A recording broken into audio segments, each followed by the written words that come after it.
Hey everyone, and welcome to my early impressions of Kitaria Fables. I've been playing this game for almost a week at this point, and I just wanted to put out this early impressions video for the folks that might be considering picking this up when it officially releases on September 2nd, 2021. This is not supposed to be a review or anything of that nature, it's literally just to show some of you the early game and give you some early thoughts on what I've been playing. And, as you probably guessed at this point, a review code was supplied to me by the publisher, so many thanks to them. But before we get into the actual impressions, I just really wanted to take a moment to quickly say something, and if you want to skip this, feel free to use the chapters feature that YouTube has, but I'm honestly just really proud of where we've been able to get the channel to in such a short time. Not even a year has passed since I started all this, and we already have a great little community going, I'm starting to get review codes coming in, and everything's moving in a generally positive direction. And you know, I literally wouldn't be able to make this video that you're seeing right now without you guys watching my other stuff, so just know that I genuinely appreciate all of you and everything that you've done to support the channel. And of course, if you're new here and this is the first video of mine you've seen, we are pushing towards that really big 1,000 sub milestone, so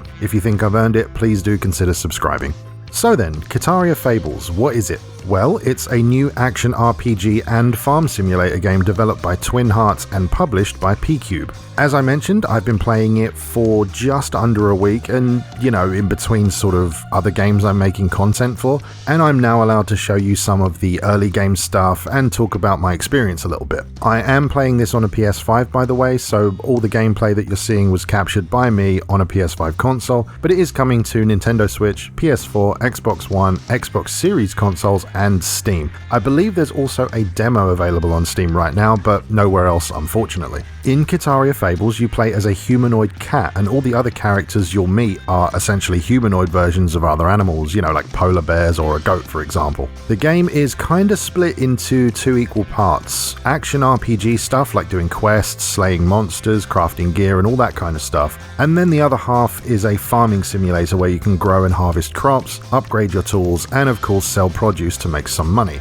There is a main overarching story with a bit of mystery to it as well, but there's also a lot of side quests as well. Something that I noticed right away is that there doesn't really seem to be any kind of time constraints or energy management that a lot of other farming simulators use. And it's quite nice to be free of that, you know, doing whatever you want whenever you want. You can stay out all night killing monsters if you want to, and the game won't force you to go home or have you pass out at 1 AM like in other games, so that's pretty cool in my opinion. Early on, you gain access to a small house within which you can save your progress, sleep in a bed to fast forward time to the next morning, or use the mirror in the corner to change what type of cat you play as, which is kind of neat.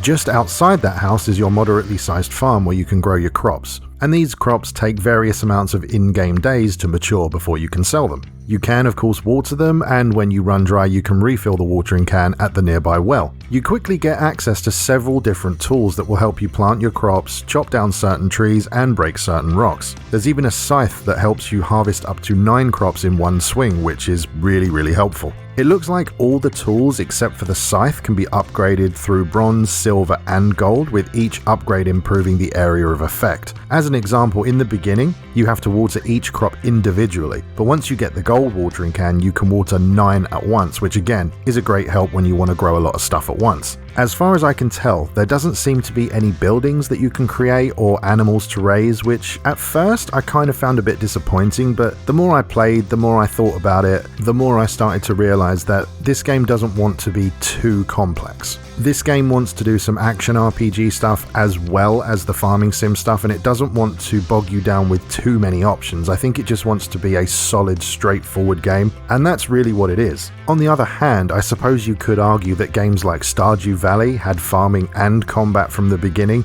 and on top of that was a much more involved game in almost every way, so I suppose it really depends on how you look at it. I'm of the mindset that just because a game is basic or less involved than another game, it doesn't automatically make it bad, and that is definitely the case with this game in my opinion. A little ways from your farm and through a short loading screen, there's a main town where you can buy food, various other items, and visit the blacksmith for weapon and tool upgrades. I should just mention here that the game world is sectioned into zones with loading screens in between each one, which you can see on this map here. At this point I have personally uncovered everything and been everywhere, but I can't really show that here for obvious reasons, but you get the idea. I'll also mention here that my first impressions of the visual quality and music is pretty nice overall. I instantly like the aesthetic, and that kind of kid's storybook art style it seems to be going for. For me, it's one of those situations where the art style both looks and works better than just raw graphical power, if you understand what I mean. The visual presentation of the game really works for me in the same way that the pixel art works for Stardew Valley. During combat, you'll obviously be able to attack with your sword, which you can do by either pressing or holding down the attack button, which is mapped to square by default on the PS5.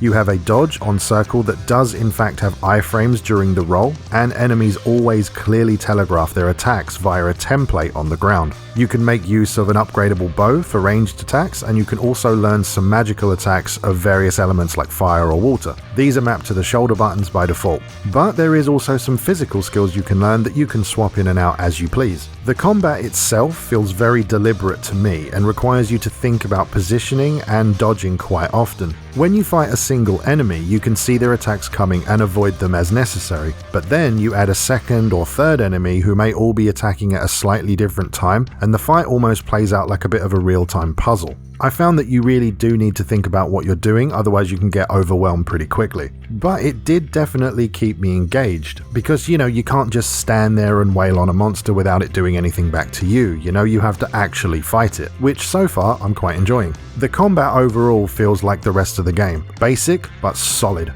Lastly, for these impressions, I just want to bring up the technical performance of the game. So as I said, I'm playing on a PS5 and I've had no crashes, no bugged quest or anything of that nature, so all looks good on that front. The only thing I could mention is that when you change the settings in the options menu, the game doesn't currently seem to save them, and resets everything including button remapping when you exit the game. But do remember, this is an early review copy, and I would imagine that there will be a day one patch to address little issues like this. One thing I will say though, the game has an absolute ton of graphical options that I really wasn't expecting. I mean, you can see them here. I have messed around with all of these, but if you just leave them at their default values, it seems to run at a rock solid 4K 60 FPS, which, is perfect really. If you try to turn everything up to its max settings, it seems to keep the 4K resolution, but noticeably drops its frame rate. I mean, you could of course lower the resolution to 1080p and turn everything else up if you wanted to, but that would be up to the individual player.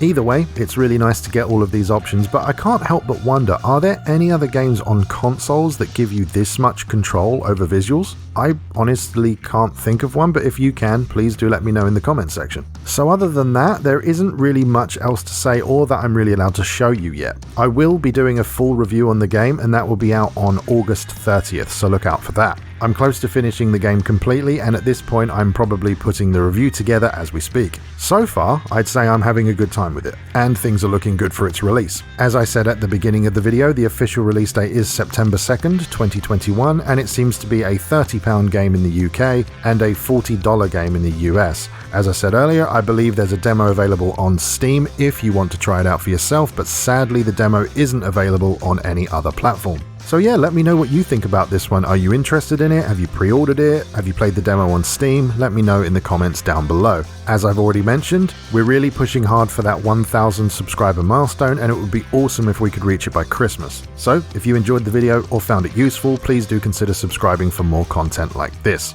If you want to go above and beyond and support the channel even further, the important links are in the video description as always. But with all that said, thanks very much for watching, and I'll see you next time.